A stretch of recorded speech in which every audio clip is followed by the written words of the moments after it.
എല്ലാവർക്കും നമസ്കാരം. രത്നം വേൾഡിലേക്ക് സ്വാഗതം. ഇന്ന് ഞാൻ വന്നിരിക്കുന്നത് ഇത് കണ്ടില്ലേ, ചക്കക്കുരു ജാക്ക് ഫ്രൂട്ട് സീഡാണ്. ചക്കക്കുരു ഇതുകൊണ്ട് ഞാൻ ഒരു തോരൻ തയ്യാറാക്കാൻ പോവാണ്. ഇപ്പം നമുക്ക് ചക്കക്കുരുവിൻ്റെ സീസണാണല്ലോ. മിക്ക വീടുകളിലും ചക്കക്കുരു ഉണ്ട്. ആരും ഇപ്പോൾ ഈ ചക്കക്കുരു വെറുതെ കളയത്തില്ല. ഇപ്പോൾ ഈ ചക്കക്കുരുവിൻ്റെ ഗുണം എല്ലാവർക്കും അറിയും. ഇപ്പോഴല്ല, പണ്ടും എല്ലാവരും ഈ ചക്കക്കുരു ഉള്ള സീസണിൽ ഇതിൻ്റെ തൊലി ഇതെല്ലാം കഴുകി ഉണക്കി വൃത്തിയാക്കി സൂക്ഷിച്ച് വെച്ചിരുന്ന് കറിയൊന്നും ഇല്ലാത്ത സമയങ്ങളിൽ ഇത് വെച്ച് പലമാതിരി കറികൾ ഉണ്ടാക്കും കാണും. പക്ഷെ എല്ലാവരും ഈ കറി തയ്യാറാക്കുന്നതാണ്, എല്ലാവർക്കും അറിയാം.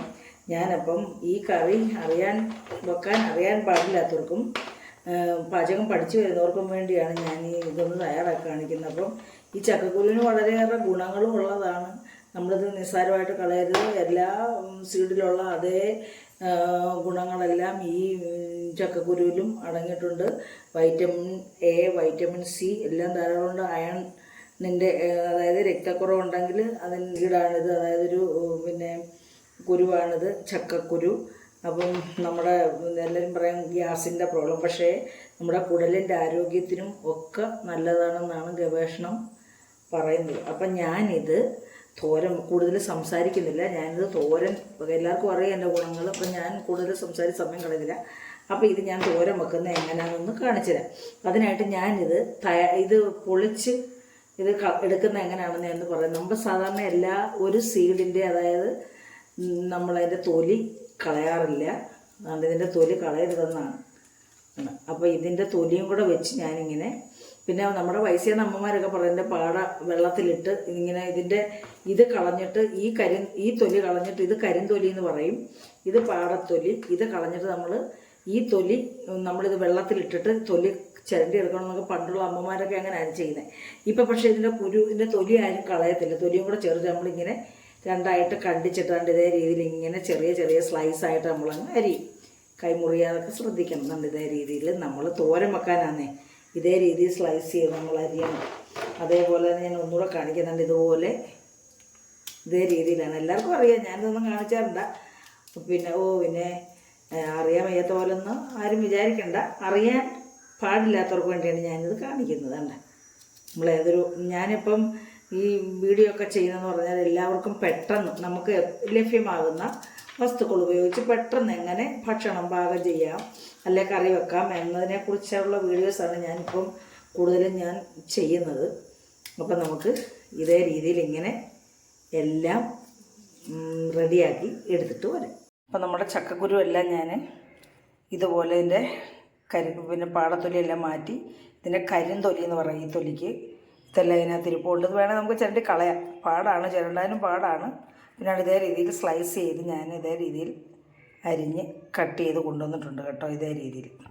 അപ്പോൾ ഇതിന് വേണ്ടുന്ന അരപ്പെന്ന് പറയുമ്പം ഒരു തേങ്ങയുടെ പകുതി, ഒരു 5-6 വെളുത്തുള്ളി, പിന്നെ ഒരു 1/4 സ്പൂൺ മഞ്ഞൾപ്പൊടി, ഒരു 1/4 സ്പൂൺ ജീരകപ്പൊടിയാണ്, കാലില്ല, അതിൽ കുറച്ചൊരു പിഞ്ച്. പിന്നെ നമ്മുടെ വീട്ടിലുണ്ടായ ഒരു പച്ചമുളകാണിത്, ആദ്യമായിട്ടുണ്ടായൊരു പച്ചമുളകാണിത്, വേറൊരു ബ്ലോക്ക് പച്ചമുളകാണ്. അത് നല്ല എരിവുള്ളതാണ്. അപ്പോൾ ഈ ഒരെണ്ണം മതി. പിന്നെ ഒരു ചെറിയൊരു പച്ചമുളക് കൂടെ എടുത്തിട്ടുണ്ട്. ഇത് നമുക്ക് തോരൻ തയ്യാറാക്കുന്നതിന് വേണ്ടി നമുക്ക് ചക്കക്കുരു നമുക്കിതൊന്ന് വേവിക്കേണ്ടതായിട്ടുണ്ട്. നമ്മളിപ്പോൾ എല്ലാം മോഡേൺ രീതിയാണ്, എല്ലാം നമ്മൾ കുക്കർ പ്രയോഗമാണല്ലോ. ഇപ്പോഴത്തെ പുതിയ ന്യൂജൻ കുട്ടികളും നമ്മുടെ പഴയ ആൾക്കാരും എല്ലാം ഇപ്പോൾ കുക്കറിനെ ആശ്രയിച്ചപ്പോൾ നമ്മളിത് അടുപ്പിൽ സാധാരണ മൺചട്ടിയിൽ അടുപ്പിൽ ഉപ്പും മഞ്ഞൾപ്പൊടിയും ഇട്ട് പറ്റിച്ചെടുത്താണ് നമ്മൾ തോരൻ പണ്ടൊക്കെ അമ്മമാരൊക്കെ വെക്കാറുള്ളത്. എൻ്റെ വീട്ടിലൊക്കെ എൻ്റെ അമ്മയൊക്കെ വച്ചിട്ടുള്ളതും ഞാനും കുഞ്ഞിലെ അങ്ങനെയൊക്കെ ചെയ്തിട്ടുണ്ട്. കുഞ്ഞിലല്ല, എനിക്ക് പാചകം പഠിക്കുന്ന സമയത്തൊക്കെ ഞാനും ചെയ്തിട്ടുണ്ട്. ഇപ്പം പക്ഷേ നമുക്കൊന്നും സമയമില്ല, എല്ലാവർക്കും തിരക്കാണ്. അപ്പം നമ്മൾ അടുപ്പിൽ വെച്ച് പറ്റിക്കാനൊന്നും നിൽക്കുന്നില്ല. ഞാനിത് കുക്കറിലിട്ട് ഒന്ന് വേവിക്കാൻ പോകണം. നമുക്ക് കുക്കറിലിട്ട് വേവിക്കാനായിട്ട് കുക്കറിലേക്ക് ഈ കുക്കറിലേക്ക് ഞാനിതങ്ങ് മാറ്റുവാണ്.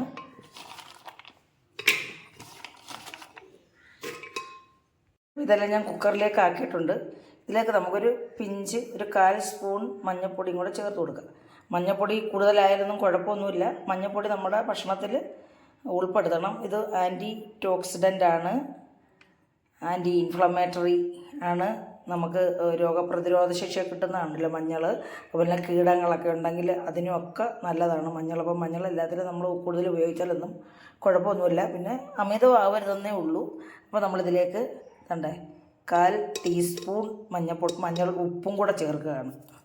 അപ്പോൾ ഇതിലേക്ക് ഞാൻ ആവശ്യത്തിന് വെള്ളം, ഇത് വേവാൻ മാത്രം വെള്ളം വെച്ചാൽ മതി, മുങ്ങുകയും ചെയ്യരുത്, അടുക്കി നിൽക്കത്തക്ക രീതിയിൽ. കാരണം ചക്കക്കുരുവിന് വേവ് കുറവാണല്ലോ. അപ്പോൾ നമ്മളിതൊന്ന് കൂട്ടി ഇളക്കിയിട്ട് നമ്മൾ ഇതൊന്ന് കുക്കറിൽ അടച്ച് വെച്ച് നമുക്കിതൊന്ന് വേവിക്കാം. അപ്പോൾ നമ്മുടെ ചക്കക്കുരുവിനകത്തെല്ലാം ഞാൻ ഇത്ര രീതിയിലാണ് വെള്ളം ഒഴിച്ച് അധികം താഴെ നിൽക്കാവുള്ളേ, കൂടുതൽ ആവണ്ട. അപ്പോൾ നമ്മളിത് അടച്ച് വെച്ച് ഹൈ ഫ്ലെയിമിൽ 1 വിസിലും ലോ ഫ്ലെയിമിൽ 2 വിസിലടിച്ചിട്ട് നമുക്കിത് ഇറക്കി വെക്കാം. ഇപ്പോഴത്തേക്ക് ഇതങ്ങ് വേവും.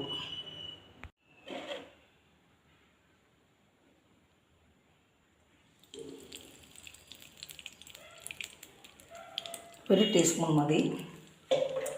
അപ്പം എണ്ണ ഒന്ന് ചൂടാകുമ്പോൾ ഇതിലേക്ക് നമുക്ക് 1/4 സ്പൂൺ കടുകിട്ട് കൊടുക്കാം.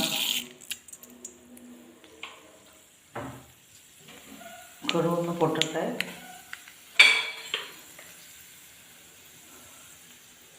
അപ്പോൾ കടുകൊന്ന് പൊട്ടിട്ട് നമ്മൾ സിമ്മിലിട്ടാണ് ഇതൊക്കെ ചെയ്യുന്നത്. അതിലേക്ക് നമുക്ക് 2-3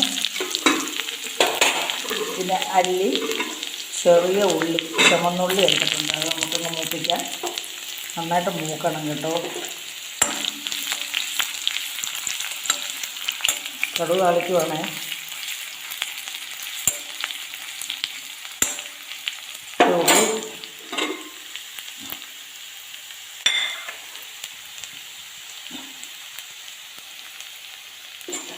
ഉള്ളി മൂത്തിട്ടുണ്ട്. ഇതിലേക്ക് നമുക്ക് വറ്റൽമുളക് ഇട്ട് കൊടുക്കാം, കറിവേപ്പില ഇട്ട് കൊടുക്കാം.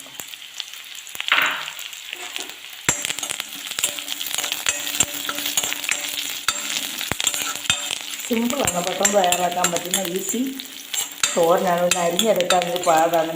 ഇതിൻ്റെ തൊലി കളഞ്ഞ് അരിഞ്ഞെടുക്കാനൊരു പാടേ ഉള്ളൂ. പിന്നെ ഇത് ഈസിയാണ്, സിമ്പിൾ തോരനാണ്. അപ്പം നമ്മുടെ കടുക് താളിക്കാനുള്ളതെല്ലാം മൂത്തിട്ടുണ്ട്. ഇതിലേക്ക് ഞാനൊരു 1/4 സ്പൂൺ കുരുമുളക് പൊടിയും കൂടെ ചേർക്കുന്നുണ്ട്. ചക്കക്കുരു ആയതുകൊണ്ട് ഇത് പ്രത്യേക ടേസ്റ്റാണ്. നമ്മൾ മൂത്ത് ഇതിലേക്ക് ഇച്ചിരി പിന്നെ കുരുമുളക് മൂത്ത് അതിൻ്റെ മണവും അതിൻ്റെ ഫ്ലേവറും ഒക്കെ നല്ല ടേസ്റ്റാണ്. ഇതിലേക്ക് നമുക്ക് ഈ വേവിച്ച് വെച്ചിരിക്കുന്ന ചക്കക്കുരു അങ്ങോട്ട് കൊടുക്കാം. ഇതിലേക്ക് നമ്മൾ അരപ്പൂടെ ചേർക്കുകയാണ്. അരപ്പിൽ ഞാനൊരു പിഞ്ച് ഉപ്പ് അരച്ചായിരുന്നു കേട്ടോ. നമുക്കിത് കൂട്ടി ഇളക്കിയിട്ട് വേവണമല്ലോ, അരപ്പ് വേവണം.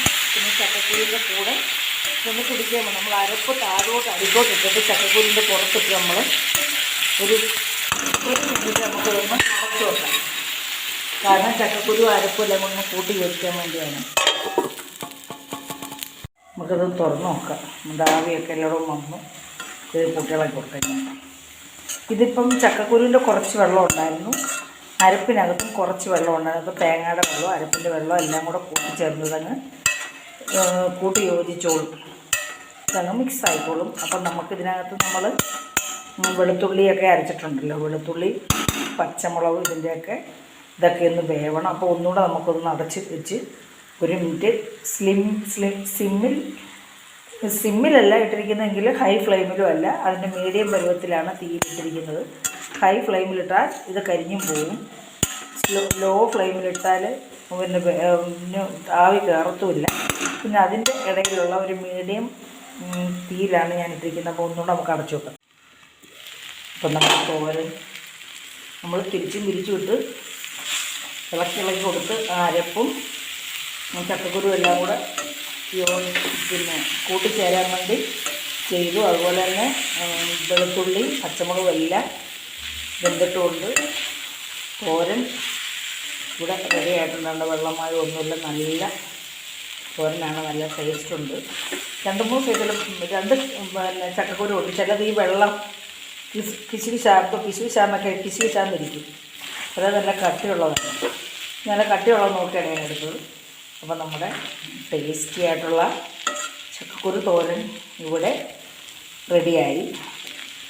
അപ്പോൾ നമുക്ക് ഇത് സെർവിങ് പ്ലേറ്റിലേക്ക് മാറ്റാം. അപ്പം എൻ്റെ വളരെ ടേസ്റ്റി ആയിട്ടുള്ള ചക്കക്കുരു തോരൻ ഇവിടെ റെഡി ആയിട്ടുണ്ട്. എല്ലാവർക്കും ഇഷ്ടപ്പെട്ടു കാണുമെന്ന് വിശ്വസിക്കുന്നു. ഇഷ്ടപ്പെട്ടിട്ടുണ്ടെങ്കിൽ ആദ്യം എല്ലാവരും ഒന്ന് ലൈക്ക് ചെയ്യുക. നിങ്ങളുടെ അഭിപ്രായങ്ങൾ കമൻറ്റ് ബോക്സിൽ ഒന്ന് രേഖപ്പെടുത്തുക. ബന്ധുക്കൾക്കും സുഹൃത്തുക്കൾക്കും ഒന്ന് ഷെയർ ചെയ്യുക. സബ്സ്ക്രൈബ് ചെയ്യാത്തവരൊന്ന് സബ്സ്ക്രൈബ് ചെയ്തുകൊണ്ട് തന്നെ സഹായിക്കണം. അടുത്ത ഒരു നല്ല വീഡിയോ ആയിട്ട് വരുന്നവരെയും എല്ലാവർക്കും എൻ്റെ നന്ദി, നമസ്കാരം.